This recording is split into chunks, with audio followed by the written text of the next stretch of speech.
Students, welcome to our YouTube channel study at 0208। तो आज हम 7th 8th का टॉपिक एक्सपोनेंट्स एंड रेडिकल्स करेंगे। तो सबसे पहले मैं बताती हूँ आपको एक्सपोनेंट्स क्या होता है। जैसे हम लिखते हैं 2 का स्क्वायर, 2 का क्यूब, 2 की पावर 5। तो यहाँ हम जो पावर होती है उसे हम एक्सपोनेंट बोलते हैं। जैसे 2 का एक्सपोनेंट 2, 2 का एक्सपोनेंट 3, 2 का एक्सपोनेंट 5। मतलब जो हम लिखते हैं उसकी पावर वो होता है उसका एक्सपोनेंट। जैसे हम लिखते हैं 3 की पावर 10, तो मतलब द एक्सपोनेंट ऑफ 3 इज 10। 5 की पावर 2, तो मतलब एक्सपोनेंट ऑफ 5 इज 2। तो हम करते हैं एक्सपोनेंट क्या होता है। हमने किया जो उसकी पावर होती है उसे हम बोलते हैं एक्सपोनेंट। और हमारे टॉपिक का नाम है एक्सपोनेंट एंड रेडिकल। तो एक्सपोनेंट तो हमने कर लिया क्या होता है, और रेडिकल क्या होता है हम उसके बारे में पढ़ेंगे। जैसे हमने लिखा 2 की पावर 2, ये हो गया 4। ये हमारी एक्सपोनेंशियल फॉर्म है कि हमने 2 को जो उसकी पावर है हमने उसे एक्सपोनेंट में लिखा। मतलब 2 की पावर 2, ये कौन सी फॉर्म है, एक्सपोनेंशियल फॉर्म। लेकिन अगर हम लिखें, इसका मतलब है स्क्वायर रूट ऑफ 4 इज 2। 4 का स्क्वायर रूट 2। अगर हम उसे ऐसे पावर में लिखें तो ये है एक्सपोनेंशियल फॉर्म। अगर हम उसे ऐसे लिखें, उसके साइन में लिखें, स्क्वायर रूट के साइन में लिखें, तो वो है उसकी रेडिकल फॉर्म।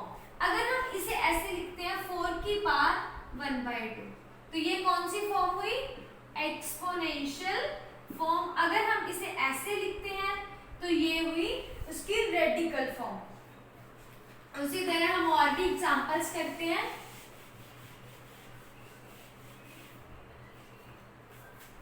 जैसे कि हम लिखते हैं 9 की पावर 1/2। अगर पावर 1/2 हो तो हमने स्क्वायर एंड स्क्वायर रूट में किया, हम उसे ऐसे भी लिख सकते हैं √9, स्क्वायर रूट 9। तो ये है उसकी एक्सपोनेंशियल फॉर्म और ये है उसकी रेडिकल फॉर्म। ये है एक्सपोनेंट और रेडिकल में फॉर्म में फर्क। क्या फर्क है, अगर हम पावर को फ्रैक्शन में लिखते हैं या फिर 1/2, 2, 3, 4, 5 नंबर्स में लिखते हैं तो हम उसे एक्सपोनेंशियल फॉर्म बोलते हैं। अगर हम ऐसे स्क्वायर रूट, क्यूब रूट इसमें लिखते हैं तो उसे हम रेडिकल फॉर्म कहते हैं। अब मान लो 10 की पावर है 1/5, तो ये हुई उसकी एक्सपोनेंशियल फॉर्म। अगर हम उसे 10 को लिखें 5, ऐसे लिख सकते हैं। जैसे हो 10 की पावर 1/2, तो हम उसे ऐसे लिख सकते हैं ना। अगर वो 1/3, तो हम उसे लिखेंगे cube root of cube root. यहाँ पे 3 का साइन, जितनी उसकी पावर 1/ जितनी है इस साइन में उतना ही आएगा। ऐसे ही अगर 10 की पावर 1/5 है तो इसे हम लिखेंगे ऐसे।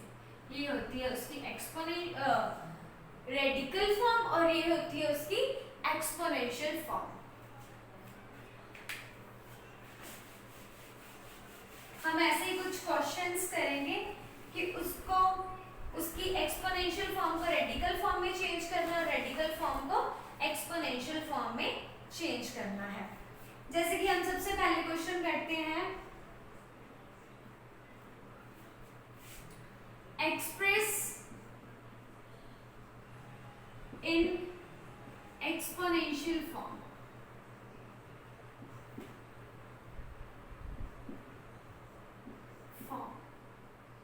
अब एक्सपोनेंशियल ये पहले कौन सी फॉर्म में है, रेडिकल फॉर्म में। तो हम एक्सपोनेंशियल में लिख रहे हैं, मतलब 7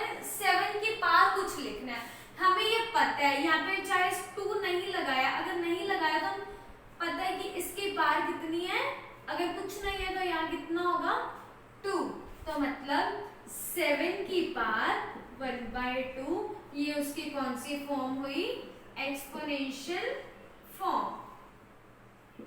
ऐसे ही अगर हम कहें 21, ये कौन सी फॉर्म है, ये है रेडिकल फॉर्म। अगर हमें इसे एक्सपोनेंशियल फॉर्म में लिखना हो तो हम इसे कैसे लिखेंगे, 21 की पावर 3 है, क्यूब रूट है 1/3, ठीक है। अगर ऐसे ही हो 5/6 की को 8, तो हम इसे कैसे लिखेंगे, 5/6 1/8। तो ये थी उसकी एक्सपोनेंशियल फॉर्म और ये है उसकी रेडिकल फॉर्म। तो हम ऐसे किसी को एक्सपोनेंशियल को रेडिकल में चेंज करते हैं और रेडिकल फॉर्म को एक्सपोनेंशियल फॉर्म में चेंज करते हैं। तो अब हम कुछ लॉज करेंगे एक्सपोनेंट के, क्या लॉज होते हैं। इन लॉज के कारण हम अपनी कैलकुलेशन को बड़ी इजी और फास्ट कर सकते हैं। ये हमने कुछ साइड पे लिखे हुए हैं लॉज। सबसे पहले हमारा लॉ है, अगर a की पावर m मल्टीप्लाई a की पावर m, अगर कोई नंबर मल्टीप्लाई हो रहा हो, अपने से ही कुछ अलग पावर में मल्टीप्लाई हो रहा हो, जैसे यहाँ पर भी है, यहाँ पर भी है, बेस सेम है लेकिन पावर क्या है, डिफरेंट। अगर बेस सेम हो, पावर डिफरेंट हो और बीच में मल्टीप्लाई का साइन हो, तो हम इसे कैसे लिख सकते हैं, a की पावर m प्लस n। मतलब बीच में मल्टीप्लाई का साइन हो, पावर सेम हो, बेस सेम हो और पावर डिफरेंट हो, तो क्या होता है, पावर बेस की पावर क्या हो जाती है, उन जो पहले पावर थी उनको ऐड कर देते हैं। जैसे कि हम एग्जांपल करते हैं, 2 क्यूब मल्टीप्लाई बेस सेम 2 की पावर 5, ठीक है। तो अगर हम इसे अलग अलग सॉल्व करें, सबसे पहले हम 2 क्यूब को सॉल्व करते हैं, मतलब 2 मल्टीप्लाई 2 मल्टीप्लाई 2। अब 2 की पावर 5 को हम सॉल्व करते हैं तो क्या आएगा, 2 मल्टीप्लाई 2 मल्टीप्लाई 2 मल्टीप्लाई 2, मतलब 2 को 5 टाइम राइट करना, 2 2 जा 4 4 2 जा 8, 2 क्यूब इज 8, 2 2 जा 4 4 2 जा 8, 8 2 जा 16 एंड 16 2 जा 32, ठीक है, 16 2 जा 32। तो अब 2 क्यूब का मतलब 8 मल्टीप्लाई 2 की पावर 5 का मतलब 32, तो इन दोनों को मल्टीप्लाई करके क्या आ गया, 256। कितना आ गया, 256। तो उसके बाद हम आगे करेंगे, अगर हम इनको अलग अलग करें, 2 की पावर 3 2 की पावर 5, अगर हमने इनको अलग अलग सॉल्व किया तो हमारा आंसर आया 256। लेकिन हम अगर इस लॉ के अकॉर्डिंग करते हैं तो क्या आएगा, बेस सेम है तो पावर के बीच में मल्टीप्लाई का साइन है, तो क्या हो जाएगी, पावर ऐड। ये पावर डिफरेंट भी हो सकती है और सेम भी हो सकती है। 3 + 5, बेस सेम था, बीच में मल्टीप्लाई का साइन था, तो पावर क्या हो जाएगी, ऐड। 2 की पावर 3 + 5 मतलब 2 की पावर 8। तो हम इसे कैसे लिखेंगे, 2 मल्टीप्लाई 2 मल्टीप्लाई 8 टाइम हम 2 को लिख देंगे,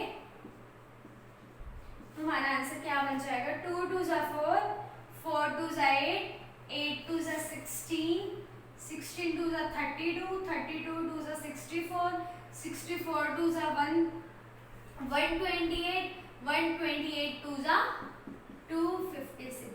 तो मतलब हमारा ये रिजल्ट प्रूव हो गया कि अगर बेस सेम हो तो पार्ट्स को हम क्या, बीच में मल्टीप्लाई का साइन हो तो हम पार्ट्स को ऐड कर सकते हैं। ऐसे भी 256, ऐसे भी 256। तो हमारा पहला लॉ क्या है, अगर बेस सेम तो पार को क्या कर देंगे, हम ऐड कर देंगे और बीच में मल्टीप्लाई का साइन होना चाहिए। उसी तरह हम हमारा नेक्स्ट लॉ करते हैं, उसके बाद हम ये वाला लॉ करते हैं।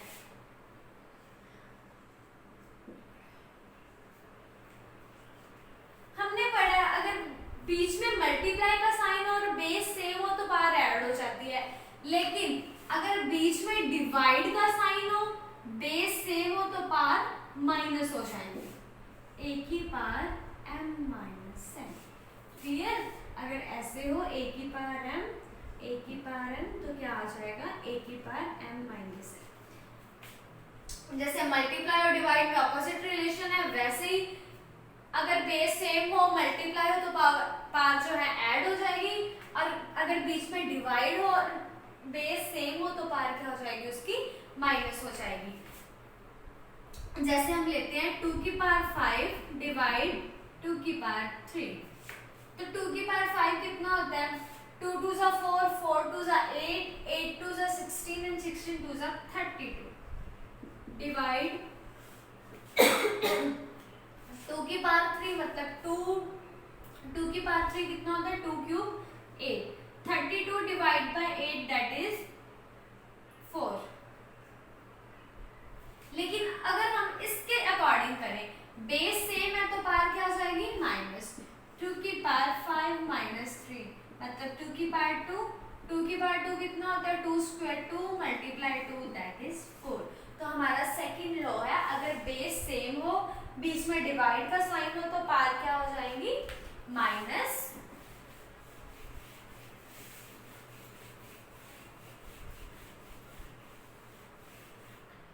उसके बाद हमारा नेक्स्ट लॉ a की पावर m। अगर कोई नंबर हो पावर के ऊपर पावर हो, तो क्या हो जाती है? पावर मल्टीप्लाई हो जाती है। a की पावर m मतलब अगर हो 2 की पावर 3 ऊपर उसकी पावर हो 5, तो क्या हो जाएगा? 2 की पावर 3 मल्टीप्लाई 5 दैट इज 2 की पावर 15। उसके बाद हमारा नेक्स्ट लॉ,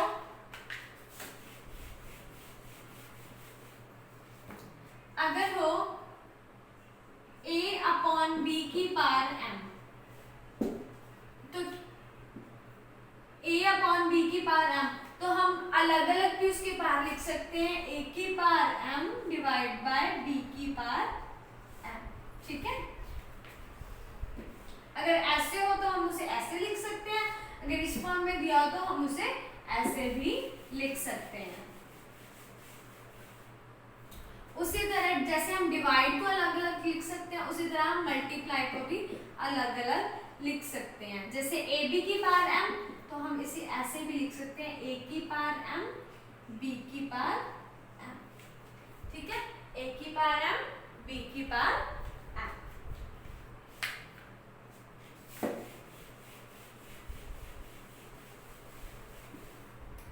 जैसे हम पहले कुछ क्वेश्चंस करेंगे।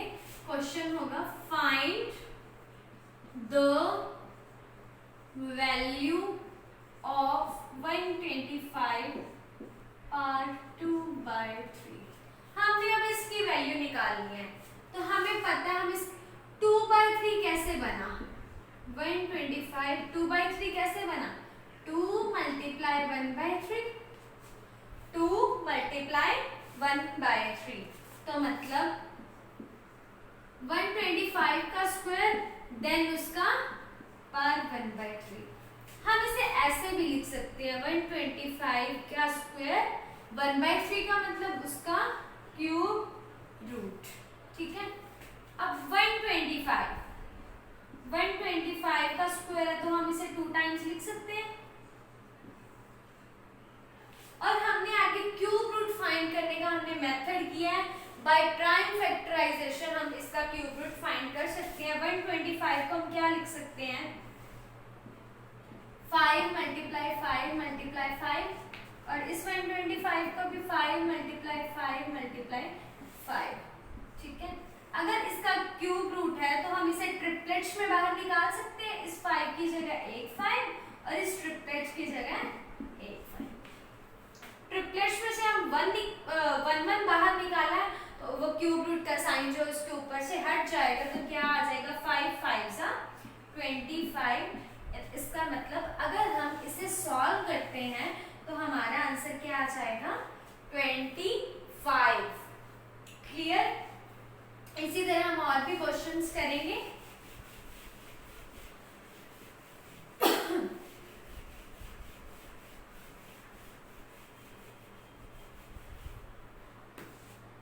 अगर हो 8 की पावर 4/3, तो हम इसे कैसे करेंगे?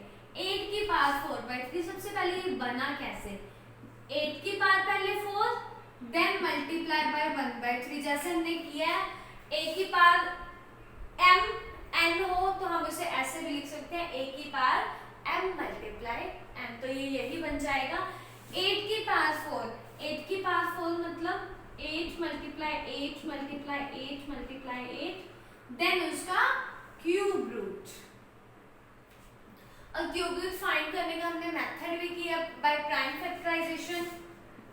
8 को हम लिख सकते हैं 2 मल्टीप्लाई 2 मल्टीप्लाई 2, सेम इस 8 को भी, अगेन दूसरे वाले तीसरे वाले 8 को भी, और फोर्थ नंबर पे जो 8 है हम उसको भी लिख सकते हैं ऐसे। क्यूब रूट है तो हम ट्रिपलेट्स में प्राइम नंबर्स को बाहर निकालेंगे। 2 मल्टीप्लाई 2 मल्टीप्लाई 2 मल्टीप्लाई 2, हमने ट्रिपलेट्स में हमने प्राइम फैक्टर्स को बाहर निकाल लिया, उनके पेयर्स में से सिंगल सिंगल को बाहर, तो क्यूब रूट का साइन जो है वो हट जाएगा। तो क्या बन जाएगा? 2 2 जा 4, 4 2 जा 8, 8 2 जा 16, तो मतलब 8 की पावर जो है 4/3 की वैल्यू क्या आ जाएगी? 16। क्लियर? तो हम ऐसे ही अपने क्वेश्चंस को करेंगे।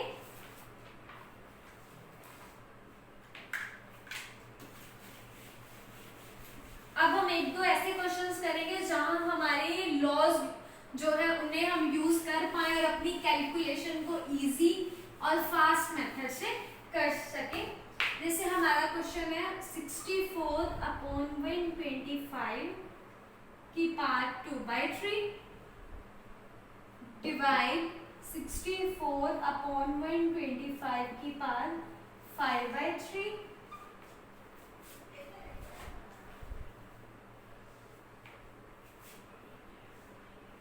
and 64/125 की पावर 2/3 माइनस 5/3।